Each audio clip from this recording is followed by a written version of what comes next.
ketahuilah anna awamirallahi ta'ala, bahwa sesungguhnya perintah Allah Ta'ala, ini yang kita ketahui Pak, ada yang namanya meliputi faraid.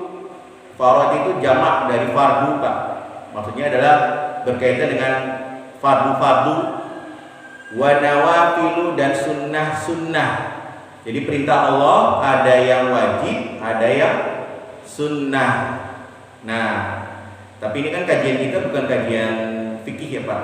Nah, tapi nanti kita pahami dulu dari fikihnya. Jadi kalau yang namanya fardu, sesuatu yang dikerjakan, yang wajib dikerjakan oleh seorang muslim dan muslimah, dan apabila ditinggalkan akan berdosa. Nah itu ya, itu fardu Pak. Kalau sunnah, sesuatu yang dikerjakan mendapatkan pahala, kalau tidak dikerjakan tidak berdosa. Tapi sunnah itu untuk melengkapi fardu Pak, ya kalau dalam fikih. Jadi sunnah itu melengkapi fardu, maka jangan lupakan sunnah, jangan kita ngerjain yang pokok-pokok saja, gitu maksudnya ya Pak ya. Juga kita kerjakan yang sunnah. Nah itu definisi fikih Pak. Nah definisi tasawuf lain lagi. Nah kita akan bahas di sini. Ini menurut Imam Al-Ghazali. Fal fardu, adapun tentang fardu, ra'sul mali. Nah ini Pak, kita udah mulai ya, kita belajar begini tentang pokok harta. Ya, maksudnya penghasilan, pendapatan.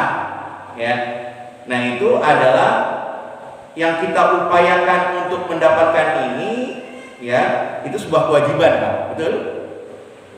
Ya, kita kan mencari nafkah nih untuk anak istri. Itu wajib nggak, Pak? Wajib. Ya, ini wajib, makanya disebut ra'sul mal. Wahwa, yang namanya fardu itu al-aslu tijarah, yaitu modal. Kalau misalnya orang dagang itu modal dagangnya Pak, atau modal hartanya. Jadi pendapatan yang kita dapatkan, atau bagi seorang yang bekerja ya, pekerja kantoran itu namanya kan dia mendapatkan, menghasilkan uang dari pekerjaannya. Nah kalau pedagang itu ada modal harta, ini ya, ada modalnya Pak. Nah itu ya. Nah dengannya wabihi taslut najah ya. Jadi dari situ Pak, itu yang digunakan untuk apa? Ya, menghasilkan keselamatan. Ya. Itu adalah tentang al-fardu Pak. Jadi menghasilkan sesuatu yang digunakan untuk keselamatan kita. Ya. Nah, kalau dalam tasawuf Pak, yang namanya pendapatan itu, ya, harta itu bukan yang kita miliki Pak. Kalau dalam duniawi kan pikir orang kaya dikatakan dia punya harta yang lebih banyak daripada orang lain, maka dia dikatakan kaya Pak. Kaya melebihi tetangga-tetangganya karena hartanya melebihi tetangga-tetangganya. Nah sebenarnya konsep harta adalah kita memiliki harta apabila kita sodakohkan. Ya, sodakoh banyak Pak. Pertama yang dilakukan adalah sodakoh kepada istri dan anak, itu sodakoh loh Pak. Ya, jadi apa yang kita lakukan berikan kepada anak dan istri itu sodakoh, dan itu yang akan menjadi amal akhirat kita, bukan harta yang kita tumpuk, kita tabung Pak.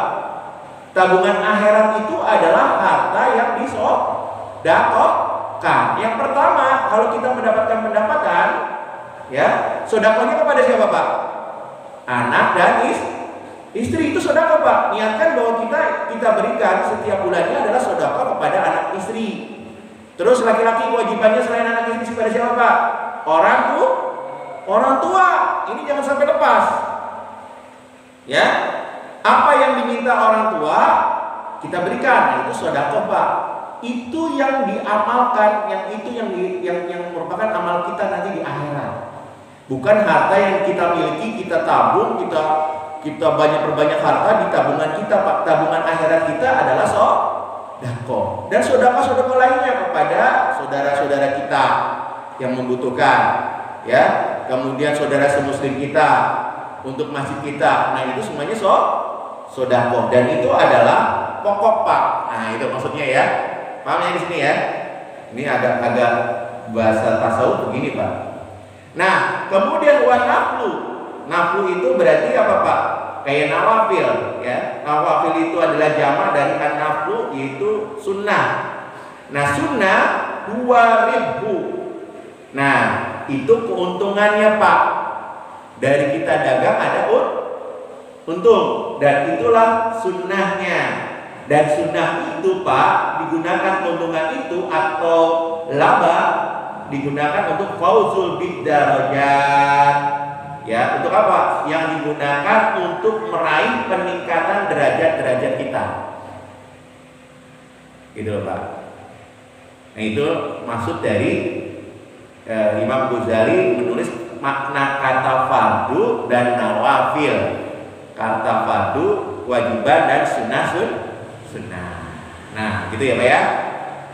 Qala sallallahu alaihi wasallam, bersabda Nabi kita Muhammad sallallahu alaihi wasallam, yaqulullahu tabaraka wa taala. Nah, berarti ini hadis qudsi Pak. Firman-nya firman Allah.